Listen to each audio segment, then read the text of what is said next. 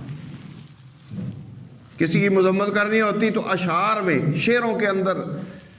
اس کی ایسی مذمت کرتے، ایسی گت بناتے کہ اس کے خاندانوں کو بھی پن کے رکھ دیتے۔ تو ایسے ہی جو مشرکین تھے، کافر تھے، وہ رسول اللہ صلی اللہ علیہ وسلم کی حجب میں معاذ اللہ آپ کی توہین کے اندر وہ شعروں میں گفتگو کرتے۔ تو حضرت حسان بن ثابت رضی اللہ تعالیٰ عنہ اور کچھ اور صحابہ یہ اشعار کے اندر ہی ان کا جواب دیتے اور رسول اللہ صلی اللہ علیہ وسلم کی حمد و ثنا اور آپ کی تعریف بیان کرتے۔ تو ان میں حضرت حسان رضی اللہ تعالیٰ عنہ تھے۔ حدیث کی کتابیں اٹھا کے دیکھ لیں، تاریخ اٹھا کے دیکھ لیں، حضرت حسان نے کبھی بھی دف بجا کے رسول اللہ صلی اللہ علیہ وسلم کی نعت نہیں پڑھی تھی۔ اب وہ ڈھولکیاں شروع ہو گئی۔ وہ پچھلے دنوں ایک کوئی اکاڑے کا کوئی واقعہ، وہ جی مولوی صاحب نے وہ مسجد کے تہہ خانے میں، وہ کہتے ہیں مدرسے کا تہہ خانہ تھا، مدرسہ ہو مسجد ہو، یہ تعلیم گاہیں ہیں، اور جس طرح مسجد پاکیزہ ہے اس طرح مدرسے کے ماحول کو بھی پاکیزہ رکھنا ہوتا ہے کہ وہاں بھی قرآن و حدیث پڑھایا جاتا ہے۔ تو کہتے ہیں کہ انہوں نے کوئی وہاں ڈانس کروایا، اپنی بیٹی کی کوئی مہندی کی رسم تھی، وہ اب اپنی وضاحتیں کر رہے ہیں۔ بھئی کچھ ہوا تو ہے نا، لیکن یہ آغاز کہاں سے ہوا؟ یہ ناچنے والے نعت خوانوں سے۔ جب لوگوں نے دیکھا کہ یہ کنجریوں کی طرح ڈانس کر رہے ہوتے ہیں ممبر پر، اور لوگ ان کو واہ واہ بھی کرتے ہیں، ان کے نام کے نعرے بھی لگاتے ہیں، ان پر پیسے بھی پھینکتے ہیں، تو یہ کوئی اچھا کام ہے، ساتھ ڈھولکی بھی بج رہی ہوتی ہے۔ آج کل وہ ساؤنڈ سسٹم بھی ایسے آ گئے کہ جن کے اندر وہ آواز میں ہی ایسے سوز و ساز پیدا ہو جاتے ہیں کہ جس طرح ڈھولکی بجائی جا رہی ہو۔ میں نے ایک دو جگہ دوستوں کو کہا یار یہ اتنے بڑے بڑے تم نے وہ اسپیکر لگائے ہوتے ہیں تو مقصد تو آواز پہنچانا ہے، چھوٹی چھوٹی تمہاری مسجدیں ہیں اور ان کے اندر 10 تم نے وہ رکھے ہوئے ہیں لاؤڈ اسپیکر اور بڑے بڑے ڈیک، اور جی تو اس کا کیا مقصد ہے؟ کہتے ہیں جی یہ جو نعت خوان اور خطیب باہر سے آتے ہیں نا، یہ ان کی ڈیمانڈ ہوتی ہے کہ ایسا یہ ساؤنڈ ہو جس میں ہماری آواز جو ہے وہ ساز کی طرح گونجے۔ اللہ معاف فرمائے، تو اس سے بڑھتے بڑھتے اب مسجدوں کی توہین شروع ہو گئی، مسجدوں کے اندر ڈانس بھی شروع ہو گئے، اور پہلے ہی ڈانس شروع ہے، صرف وہ نعت کے نام پر ہے، اور جو نیکی کے نام پر گناہ کیا جا رہا ہو وہ کفر ہے، وہ دوسرے گناہ سے بڑا گناہ ہے۔ اس لیے کہ جس گناہ کو آپ گناہ سمجھ رہے ہیں اس سے تو اللہ توبہ کی توفیق دے، انسان معافی مانگے گا اللہ سے، اور اس کا معاملہ اللہ کے ساتھ ہے، لیکن جو گناہ ثواب سمجھ کے کر رہا ہے، فتاوی شامی اٹھا کے دیکھیں، فتاوی عالمگیری اٹھا کے دیکھیں، قاضی خان اٹھا کے دیکھیں، بڑے بڑے سب فتاوی میں یہ لکھا ہے کہ حرام کام کو جائز سمجھنا کفر ہے۔ تو اسی لیے فضولیات سے انسان بچے، فضولیات سے بڑھتے بڑھتے بڑھتے بڑھتے کہاں پتہ نہیں انسان کو شیطان لے جاتا ہے۔ مسجدیں ویران ہیں، گھروں کے اندر نہ قرآن کی تلاوت ہوتی ہے، نہ کوئی نماز پڑھنے والا ہے، نہ کوئی اللہ کا ذکر کرنے والا ہے، اور ہم کہتے ہیں کہ ہمیں کامیابی مل جائے، کامیابی ہمیں سب سے زیادہ ملے، سب سے آگے چلے جائیں۔ دیکھیں بھائی، رسول اللہ صلی اللہ علیہ وآلہ وسلم کے دور میں 2 بڑی طاقتیں تھیں، کیسر و کسریٰ۔ یہ روم کی طاقت تھی، فارس کی طاقت تھی، بڑی طاقتیں تھیں۔ اللہ کے نبی صلی اللہ علیہ وآلہ وسلم نے صحابہ کو یہ نہیں کہا کہ یہ کامیابی ہے یا اس کے لیے کوشش کریں یا ان کی زندگیوں کو اپنائیں، اور جس طرح یہ دنیا کے اندر کھیل رہے ہیں اس طرح دنیا کی چہل پہل ہو، رحل ہو، یہ نہیں فرمایا۔ تقوی کا حکم دیا ہے، اللہ کے قریب ہونے کا حکم دیا ہے، اللہ کے احکامات کو مان کر چلنے کا حکم دیا ہے۔ اور اس کے نتیجے میں کیا ہوا؟ وہ کسریٰ فارس جو کہتا تھا کہ ہماری سلطنت میں خزاں نہیں آتی، بہار ہی بہار ہوتی ہے، جب خزاں کا موسم آتا تو کسریٰ فارس نے ایک بہت بڑا قالین بنوایا ہوا تھا جس کو فرش بہار کہتے تھے، اور اس قالین کو ریشم کے ساتھ، چاندی اور سونے کے ساتھ مزین کیا ہوا تھا، اس پر درخت بنے ہوئے تھے اور ان درختوں پہ پھل لگائے ہوئے تھے، یعنی وہ نقشوں میں، تصویروں کے اندر، پھر اس میں نہریں بہہ رہی ہوتی تھی۔ کسریٰ فارس جب خزاں کا موسم ہوتا، جو آج کل یہ موسم چل رہا ہے، تو اس موسم میں اپنے کارندوں کو بلاتا، اپنے خواص کو بلا کے اس فرش بہار پر بٹھاتا، وہاں بیٹھ کے وہ شراب پیتے اور وہاں گانے شانے چلتے، اور پھر کہتا کسریٰ فارس، دیکھو میری ٹیکنیک، کہ اللہ کی طرف سے اگر خزاں آئی ہے لیکن ہم اس کے مقابلے میں اپنا فرش بہار ہم نے بنا دیا ہے، اور ہمارے ملک میں، ہماری سلطنت میں خزاں کوئی نہیں آئی اور نہ آ سکتی ہے۔ لیکن جب اللہ کو ماننے والے، اللہ اور اللہ کے رسول کے حکموں کی اطاعت کرنے والے مجاہدین وہاں پہنچے اور انہوں نے کسریٰ کو فتح کیا، یہ فتح کب ہوئے ہیں؟ فاروق اعظم رضی اللہ تعالیٰ عنہ کے دور میں۔ عظیم ہستیاں تھیں یہ، سیدنا صدیق اکبر رضی اللہ تعالیٰ عنہ، سیدنا فاروق اعظم رضی اللہ تعالیٰ عنہ، ان کے دور میں کیسر و کسریٰ فتح ہوا ہے۔ صدیق اکبر رضی اللہ تعالیٰ عنہ نے دیکھا کہ اللہ کے نبی دنیا سے تشریف لے گئے، اب کیسر و کسریٰ اور جتنے غیر مسلم ہیں وہ میدان میں اتر رہے ہیں مسلمانوں کے خلاف۔ تو آپ نے کیا کیا؟ اپنی خلافت کے 3 دن بعد گھوڑا منگوایا، تلوار لی، زرہ پہنی اور خود میدان میں جانے کا فیصلہ کر لیا، اس لیے کہ شرحبیل جیسے اور شرجیل جیسے بڑے بڑے سپہ سالار، ابو عبیدہ رضی اللہ تعالیٰ عنہ جیسے بڑے بڑے سپہ سالار وہ تو میدان میں تھے ہی، لیکن وہ میدان سے اب جا چکے تھے، کچھ شہید ہو گئے۔ حضرت ابو عبیدہ رضی اللہ تعالیٰ عنہ کو طاعون کا پھوڑا نکلا، اس سے ان کی شہادت ہو گئی۔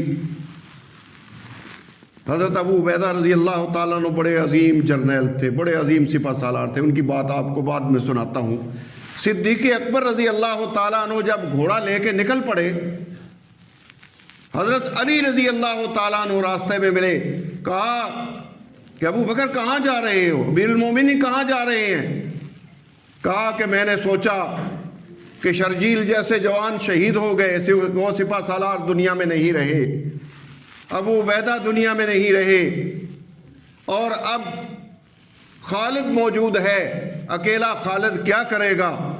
میں سوچ رہا ہوں کہ رسول اللہ صلی اللہ علیہ وسلم کے وصال کے بعد ہر طرف سے یلغار ہو رہی ہے، تو میں خود میدان میں جانے کا فیصلہ کر چکا ہوں، جاؤں اور خود قیادت کروں فوجوں کی اور خود میدان میں جا کے لڑوں۔ اب حضرت علی رضی اللہ تعالیٰ عنہ کے وہ جملے تاریخ کے اندر لکھے ہوئے ہیں جو حضرت علی اور حضرت صدیق اکبر کو آپس میں ایک دوسرے کا مخالف سمجھتے ہیں، وہ ذرا غور سے ان جملوں کو پڑھیں اور سنیں۔ حضرت علی رضی اللہ تعالیٰ عنہ نے عرض کیا، کہا ابو بکر آپ مسلمانوں کے لیے ایک مرکز کی جگہ ہیں، جس طرح چکی کے اندر ایک کلی ہوتی ہے جس کے ارد گرد چکی گھومتی ہے، آپ اس مرکز کا ایک کردار ہیں۔ مسلمانوں کو کہیں سے اگر شکست ہوگی تو وہ آپ کے ارد گرد جمع ہوں گے، آپ ایک مرکزیت کے طور پہ تو موجود ہوں گے۔ خدا نہ خواستہ اگر شکست ہوئی تو یہ مسلمان آپ کے پاس آ جائیں گے، ان کو پتہ ہوگا کہ ہمارے بڑے، ہمارے قائد، ہمارے خلیفہ، ہمارے امام، ہمارے رہبر موجود ہیں، اور وہ کوئی ہمیں اچھا راستہ دکھائیں گے اور پھر ہمیں منظم کر کے پھر کفر کے مقابلے میں بھیجیں گے۔ اور کہا خدا نہ خواستہ اگر یہ کلی ٹوٹ جائے تو وہ چکی کا چلنا باقی نہیں رہے گا، پھر کوئی مسلمانوں کے پاس مرکزیت نہیں ہوگی جہاں وہ جمع ہو سکے۔ حضرت علی رضی اللہ تعالیٰ عنہ نے صدیق اکبر رضی اللہ تعالیٰ عنہ کو کہا، آپ ایک مرکزیت کی حیثیت رکھتے ہیں، اس لیے آپ مدینہ سے باہر نہ جائیں۔ ابو بکر صدیق رضی اللہ تعالیٰ عنہ نے حضرت علی رضی اللہ تعالیٰ عنہ کی بات سنی، بات دل کو لگی، واپس تشریف لے آئے، اور پھر خالد رضی اللہ تعالیٰ عنہ کو جو احکامات بھیجنے تھے ان کو احکامات بھیجے، اور ادھر ختم نبوت کے منکرین کا فتنہ اٹھا، ان کے قلع کما کے لیے صدیق اکبر رضی اللہ تعالیٰ عنہ نے پہلے جو لشکر بھیجا تھا 2 دفعہ 2 حملوں میں وہ ناکام ہو گئے۔ اب صدیق اکبر رضی اللہ تعالیٰ عنہ نے خالد رضی اللہ تعالیٰ عنہ کو لکھا، خالد اس محاذ پر پہنچے اور مسلمہ کذاب کا قلع کما کیا اور اس کے ماننے والوں کو تہ تیگ کیا۔ تو میرے دوستو، یہ لوگ اللہ کے اور اللہ کے رسول کے حکموں کو مان کر چلنے والے تھے۔ ابو عبیدہ رضی اللہ تعالیٰ عنہ کی بات عرض کرنے لگا تھا، یہ نبی کریم صلی اللہ علیہ وآلہ وسلم کے بڑے پیارے صحابی ہیں، عشرہ مبشرہ میں سے ہیں، جن 10 خوش نصیبوں کے نام لے کے حضور علیہ الصلوۃ والسلام نے جنت کی بشارت دی تھی۔ ابو بکر صدیق، فاروق اعظم، عثمان غنی، علی المرتضیٰ، ان میں حضرت ابو عبیدہ رضی اللہ تعالیٰ عنہ بھی شامل ہیں، محاذ پر ہیں، اور جتنے مجاہدین تھے سب کو طاعون کی بیماری نے گھیر لیا، اور یہ بیماری متعدی ہوتی ہے، یعنی ایک سے دوسرے کو لگتی ہے، دوسرے کو تیسرے سے لگتی ہے، پھیلتی ہے۔ تو حضرت ابو عبیدہ رضی اللہ تعالیٰ عنہ کو فاروق اعظم رضی اللہ تعالیٰ عنہ نے خط لکھا، کہا کہ یہ محاذ چھوڑ کر فوراً مدینہ آئیں، مجھے آپ سے کام ہے۔ حضرت ابو عبیدہ رضی اللہ تعالیٰ عنہ سمجھ گئے کہ عمر کو خدشہ ہے کہ کہیں مجھے طاعون کا پھوڑا نہ نکلے اور میں اس وبا سے بچ کے وہاں چلا جاؤں، جواب میں لکھا، کہا کہ اللہ کی مرضی جو ہے آپ اگر اس سے مجھے بچانا چاہتے ہیں تو نہیں بچا سکتے، جب اللہ کی طرف سے آ جائے گی تو پھر میں بچ نہیں سکوں گا، اور میں اپنی فوج کو اکیلے چھوڑ کے نہیں جانا چاہتا۔ یہ سپہ سالار ہوتے تھے، سپہ سالار پہلی صف میں کھڑے ہوتے تھے اور پہلی صف میں لڑا کرتے تھے۔ یہ تھا جہاد کا منظر، اور اللہ کی طرف سے پھر نصرت اور مدد آتی تھی اور فتوحات ان کے قدم چومتی تھی۔ حضرت ابو عبیدہ رضی اللہ تعالیٰ عنہ نے آنے سے معذرت کر لی، کہا میں اپنی فوج کو اکیلے چھوڑ کے نہیں آنا چاہتا۔ جب یہ خط واپس فاروق اعظم کے پاس پہنچا، آپ دیدہ ہو گئے، آنکھوں میں آنسو آ گئے، کہا اوہو، اس کا مطلب یہ ہے کہ اب ابو عبیدہ بھی ہمارے پاس سے نکل جائیں گے۔ فاروق اعظم رضی اللہ تعالیٰ عنہ کو کسی نے پوچھا، کہا حضرت آپ کے دور میں کیسر و کسریٰ فتح ہو چکا، اسلام کا جھنڈا دور دور تک لہرا چکا، 22,000 مربع میل سے زیادہ پر حکومت اسلام قائم ہو چکی ہے، فتوحات ہو چکی ہیں، حضرت کوئی دل کے اندر ایسی خواہش ہو جو پوری نہ ہو سکی ہو؟ کہا کہ اللہ نے میری ساری خواہشیں پوری کر دیں، مال غنیمت کے ڈھیر مسجد نبوی کے صحن میں لگے ہوئے ہیں، سونے اور چاندی کے سے مسجد نبوی کا صحن بھرا ہوا ہے، وہ فرش بہار کسریٰ کا وہ بھی مدینے آ چکا ہے فتح ہو کے، کسریٰ کا تاج بھی آ چکا ہے، اس کے کنگن بھی آ چکے ہیں، اس کا تخت بھی آ چکا ہے، لیکن ایک خواہش تھی جو میری تمنا تھی اور پوری نہ ہو سکی۔ حضرت وہ کیا تھی؟ کہا میں چاہتا تھا ایک بڑا محل بناؤں، بڑا مکان ہو، بڑی حویلی ہو، کھانے کا انتظام کروں، راشن کا انتظام ہو، وہاں اونٹ ذبح ہوں، وہاں بکرے ذبح ہوں، اور ابو عبیدہ جیسے لوگوں سے وہ میں حویلی بھر دوں اور ان کو کھلاؤں پلاؤں اور ان کو مجاہد بناؤں، اور ایسے سپہ سالار جیسے ابو عبیدہ ہیں اس طرح کے سپہ سالار بنا کے پھر میں دنیا میں پھیلا دوں اور پوری دنیا کے اندر پھر اسلام کا جھنڈا لہرائے۔ بڑی بڑی عظیم ہستیاں تھیں جنہوں نے اسلام کے لیے قربانیاں دی، لیکن یہ عظیم ہستیاں بنی کیسے؟ اس لیے کہ انہوں نے اللہ اور اللہ کے رسول کی بات کو مانا ہے، ورنہ یہ اہل عرب میں پہلے بھی یہ لوگ موجود تھے۔ جو عظمت ان کو اسلام قبول کرنے کے بعد ملی ہے، خالد سیف اللہ بنا ہے اسلام قبول کرنے کے بعد، اکرمہ بڑا مجاہد ابو جہل کا بیٹا ہو کر سپہ سالار بنا ہے، تو اسلام قبول کرنے کے بعد ابو عبیدہ رضی اللہ تعالیٰ عنہ وہ سپہ سالار بنے ہیں، تو اسلام قبول کرنے کے بعد اللہ اور اللہ کے رسول کی بات کو جب انسان مان کے چلتا ہے، پھر اللہ کی طرف سے جرأت بھی آتی ہے، دلیری بھی آتی ہے، بہادری بھی آتی ہے، اور اللہ کی طرف سے نصرت اور مدد بھی آتی ہے۔ اللہ تعالیٰ عمل کی توفیق دے، وما علینا الا البلاغ۔